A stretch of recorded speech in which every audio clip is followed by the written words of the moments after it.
తెలంగాణ తిరుమలగా, పేదల తిరుపతిగా పిలువబడే శ్రీ కురుమూర్తి స్వామి దేవస్థానం తెలంగాణలోని అతి పురాతనమైనది. కురుమూర్తి అంటే కోరికలు తీర్చేవాడని అర్థం.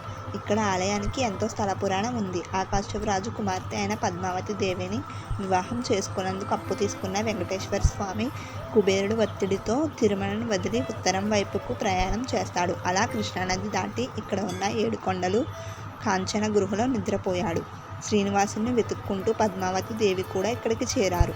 పద్మావతి దేవి స్వామివారిని తన వెంట తిరుమలకు రావాలి అని అడగగా తను ఎంతో ఇష్టమైన కురుమూర్తి కొండను వదలలేక తన ప్రతిరూపాన్ని అక్కడ వదిలి వెళ్తారు. అప్పటి నుండి స్వామి వారు ఇక్కడ వచ్చే భక్తుల కోరికలు తీర్చడం వల్ల వారు ఇష్టంగా వచ్చిన కాకు తీరుతుందని నమ్మకం. అప్పటి నుండి ప్రతి సంవత్సరం కార్తీక మాసం 4 రోజుల పాటు ఇక్కడ ఉత్సవాలు జరుగుతాయి.